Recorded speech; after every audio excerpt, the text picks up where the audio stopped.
jaga togere kwa foot soldiers. Yaman. Omukulu abawa amaanyi mangi bayite bayino koma oba kibakola kyekituufu. Obuzibu bagita lack of ideology. Ekizibu ekisumbuwa ebibiina by'obufuzi. Effect zezo ntugeze ba foot soldier bakola kye baagala bwe tulaba. Temubagambako. Tioba tuba tubagamba fe ebyo bye tubagamba. Ndimukole ebyo. Mukole ekyo kwegaiba ideology. Olina okugamba mbadde mwena ali naye sina change funyemu yadde n'ekikumi ndina mwavu. Lack of tebaina ekibiina tekirina ideology bantu kwe batambulira kusinza gamba mpagira ekibiina kino lwanso nga bagiyita Go Green Party. Green Party chichi. Nti kibiina kya byabufuzi naye bwe kijja mu buyinza omulamwa number 1 kukuuma butonde. Nti tuli ku Liberal Party.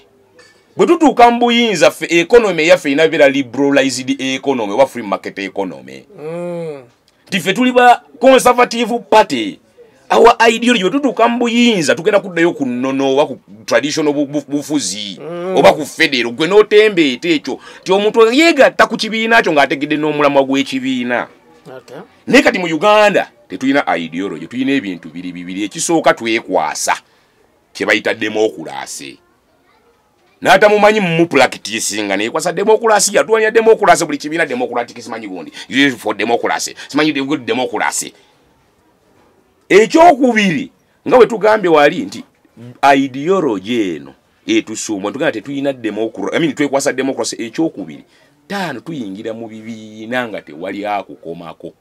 We don't have limit nga tujja mu bibiina. Ga buli omu ayingira free entry and free exit. Lwaki kijja bwe ekyo nti ffe mu bibiina by'obufuzi tulina kye tuyita vibe. Tinyumiddwa. Tetufa ku ideology oli agamba kyoba ateesa ki. Tetufa kuona ayisizaawo ki wabula tufa ku kimwani ayina vibe. Kati tumala okujja kwani ayina vibe ne tumutunuulira. Oyo ayina vibe ekisooka tagambo wako. Takoonwa akasonga busonzi nga tugenda. Ne bwaba Museveni nga yayina vibe bwagamba mukole kino ffe nabo wakabisa 3+ tugenda uwanika. Kwa yayina vibe. Nyama tewaba kwesalirawo. Teri kwesalirawo omukulembeze togambwako toteesebwako toso. Kati ekyo ekivuddemu the effect is the lack of ideology. Yevuddemu kino. Nti foot soldier nja kujja nyimirire. Edi mutwe ankubira akasimu. Solo gezesa ku NUP ne bayina open foot soldiers. Hangambe komanda tugenda Masaka ne tusubira bayinzo tuzoganyaamu. Teeka abalenzi egali yaffe. Nze nkubira abasajja bange bana mbagaye mwana tugenda Masaka ne muteekeke eggaali ne bayinzo tuzoganya. Kati n'abana bakubira abalala bana. Tumalize nganzo omu ndese group y'abantu 16. Ne komando omulala kati ba komanda 10 nga tulesa abantu 16. Nenga gwe bakubidde tugeze edi mulimu mugamba genda ogamba abantu abo tugenda Masaka ne tuyinza okubeera mu ensogana. Naye bwe yatugambye nange n'ekigamba abalala kati foot soldier oli gwe nasembyeyo okuleeta agenda kujja kimanyi ono bagenda tuzoganya teri kuzoganya. Era agenda kukuba omuntu kaafu nga talina gwe yeebuuzizaako. Engumi. Agenda mubbe ekikonde nga talina gwe yeebuuzizaako. Lwaki talina kati tugobera ideology. Tetulina kwegaffe tuliwo okukola kye batugambye. Kuba ono yalina vibe bw'agamba mbu tugende tukuume wano nkuba ne nkumenya n'okugulu. Kuba agambye no ideology. Tebiri mu ku reasoning nga ziseetaga ku reasoning nze ndi foot soldier nkusamba busambi ninga wamaje. Owamaje nga Gandhi tell those people to leave the place. Ate agenda buza why mukama wange. Kati nekino kiri mu ba foot soldier. Kyovula babbo batukane ku level eyisanga abamaje ranka tuzifunye bale kwegamba kyonna kye kiri nga bwe kyali. Ayina bakolera ki? Mwana kyonna kye kiri tulina kuyiwa bwi system yonna. Politics soka wetololi basi yakuyambeko. Tulina kuyiwa bwi system yonna ya political parties. Kuba kye kiri kyegete tumanyi kye tulimu. Otandika ekibiina nga toyina ideology. Otandika ekibiina nga toyina ideology. Kirize gwe toyina sobola otandika kibiina. N'otandika ekibiina ng'ogamba democracy nga tomanyi democracy na byeyogera ku tobimanyi. Kwe tutandika ebibiina bino on personal interests nga tulina biffe ebiruubirirwa byaffe bye twagala kuggusa. Kati for the sake of development okulaakulana tusooke tuve mu bino ebibiina.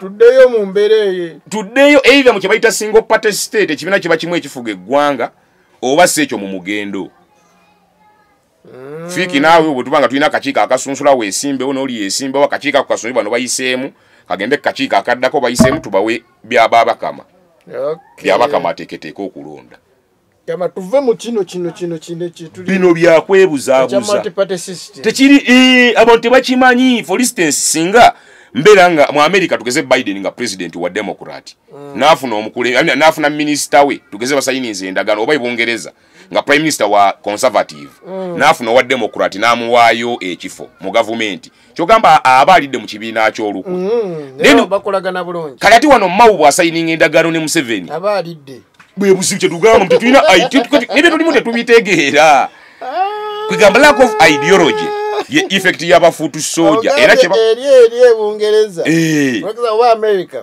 wa Democrat nawo wa Republican ekifo bakola bagamba democracy eri mu America bulungi neno Uganda mawu wagenda eri namu ekifo alidde era kye kikula kwegamba ekyo nakyo kiri kati for instance Israeli abasajja bagirumba naye abasajja basuka ne basiba ebyobufuzi ku mpaji other factors remain constant obani mukyamo obani ekyo basiba ebyobufuzi ku mpaji ne bakola wo cabinet oba badde ku opposition oba badde majo musoke mujje gwe minister wakyo gwe ne bakola wo cabinet akamangu akasoka katwalira olutalo luli akomugeto nga tebali mbyabufuzi naye wano Al-Shabaab we kuba bomu opposition olabye nabagamba security enfu yayiika ideology tife tumanyi kye bayita opposition oludda lutwalisa oluwabuzi mbwate ludda luvuganya owaluwakanya kati tulina ezo tetukimanyi olina gamba muze ndi leader of opposition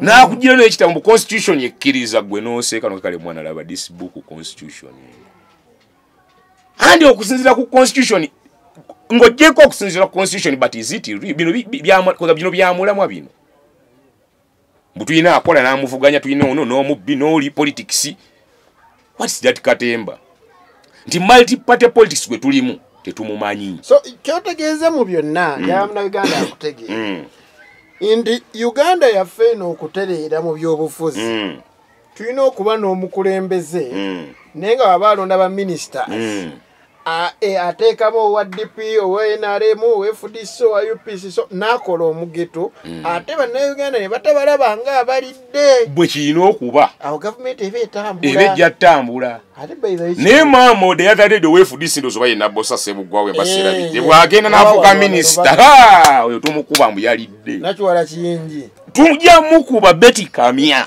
kugambuli afuna ekifo ng'atalina omulimu gw'asobola okutukolera ffe tumukuba tulaga abo baalidde oba balya naye nga tugeze omusajja bwagamba waliwo obutakwatagana between government yeeyo ya wakati tugeze n'obwakabaka naye omukyalo nno nabbosa abadde akola bulungi wakati wa Mmengo naffe kamuwe obwa minisita wano n'olwolumu ajja yitako eri Emmengo bamukuba akaama mu cabinet ayinza okukanfuwa kala lefu tandika move mambu yalidde of course Uganda wetu tuzimbye politics waffe tulina kitereeza naffe ne tutereeza n'obwongo kati tulina tereeza bwongo ye tuyise ideology wakyoyogera kituufu lwaki wano ffe tuba tulidde naye ng'ate wala baba tebalidde ekituzimbiddwamu Isirairi bw'oba toyina babaka abasalira mu parliament okwata bukulembeze kati kiduka ekiseera abasajja ne bakola alliance ne Pakistan wekiri nti gundi ekibiina kyo tusayininga endagaano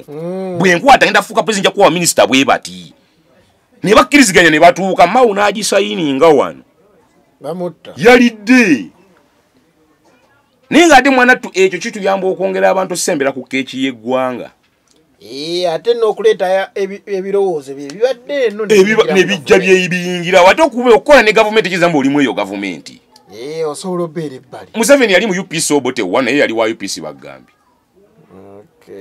teyali wa UPC era yene ekibiina kye yali wa busimanyi UPM yaliko wa DP ne kadi ya DP ebyo yali wa naye yali mukozi mu gavumenti ya gundi gwolowooza buli yali mu gavumenti ya Museveni awagire n'alemu tebakiraga bulazi naye ye mukozi era nga bwe katuuka kalulu asobola okulonda ye gwayagadde ate najja enkya mu ofisi ya gavumenti n'akola ekyo kiri China musimanyi single party state ekibiina kiri eki kyekigabira abantu emirimu no kiyingiramu mala wandiika bbaluwa so kali wano tuli mu bibiina by'obufuzi effect yene y'abafuutu soja gye tulabye era abafuutu soja tetulina kitusobola kubakolera okujjawo okuddamu okuzimba political ideology oyo omwana addemu ayingire mu kibiina ng'ategedde omulamwa gw'ekibiina nti wamma negatta ku FDC lwansonga FDC yo omulamwa gwayo byanjigiriza bya bulamu na bulimi kwegendo simba nga ne bwetuuka manifesto yayo kwetambulira oyinza onoonya manifesto z'ebibiina ebimu kati manifesto waliwo kyali wange yangamba manifesto ya NUP erimu ekigambo kimu kulabisa ye manifesto enamba no naye the logic ndowooza okategeera multi party gye tulimu tetugimanyi effects zezino bakayanira ssente bakayanira simanyi bafuutu soja before the logic tusooka tukyuse ideology ya politics ya political parties ebibiina by'obufuzi tukyuse ezo endowooza n'entegeera mu bibiina by'obufuzi kusobola okuddamu okufuna omwana gwe bagamba ono memba wa kibiina kwegamba tubeerekaawo nga omukulembeze aba ayisiza cabinet reshuffle nga tulinda tulabe waba tawadde mu FDP basatu gundi bana tumubuuza lwaki tuve mu kino ate babawadde balidde kati zenna yuti gwe nalaba yagenda n'agamba pulezidenti ndi wano bala munnaamututte njogerera abavubuka abaasibibwa olwagiraba bate naddeeka ngendo laba ate abamulumba bagamba oyo ayogerera atya Nuupu si yatwogera ninga naye omusajja yagambye ayogerera abo bakwano be agambye ati njogerera kibiina kati era kyekyo tugamba ideology ndize wenkuwa baleti yange nenzije wakasabba anti nagamba oja bita tuse 7 nenzije wa 7 wa musabba ne mugamba mzeeyi mbadde nsaba o commissioning otuwe eddwaliro mu area yaffe naali commissioning analimpa kyogamba mankoze ensobi okoze kirungi nyeri community ibe ne lwaki ffe tulozambuli akolagana ne government ebeeriko aba mukyamu ate we naye bayabanyiza ekoze ebibanyiza bingi ng'ogifuluma ngogendako munda kasitabukeera ku makya ne weesimbawo nti ndi wa DPF DCNUP nga si government eri mu buyinza n'owangula n'ogenda mu parliament yayo oba okolera government eyo soko kidemu bwe weesimbawo ng'oli wa kibiina kyonna ekivuganya gavumenti eri mu buyinza n'owangula n'ogenda mu parliament ya gavumenti eyo oba okolera gavumenti eyo yes oba loko kanso oba kati kijja tuzizayo nti n'abo abatulimba mugendo gavumenti ya Museveni nga naye oli MP oli meeyo oli nammwe mutulimba ofuna omusaala omudidi kkiriza nga bwe wagenda mu parliament yayo okukola obusobozi ne babukula bamutugeze luttamaguzi kkiriza bakwekalagulika likyo minisitule y'ebyobulimi kuba obimanyi oba ey'amataka obimanyi oli mu parliament yemu yaggwanga kati ongamba otya nti bw'oba oli mu legislature so bayingira executive ideology tiyo yentegeera woyo mwana asinga okuvuma asinga okuyisaawo asinga okubba ssente asinga okuba n'entumu ya ssente njagala tubuukeko eggwanga Uganda eddakiika ndaba nsigazza nga 8 njagala nzikozese bulungi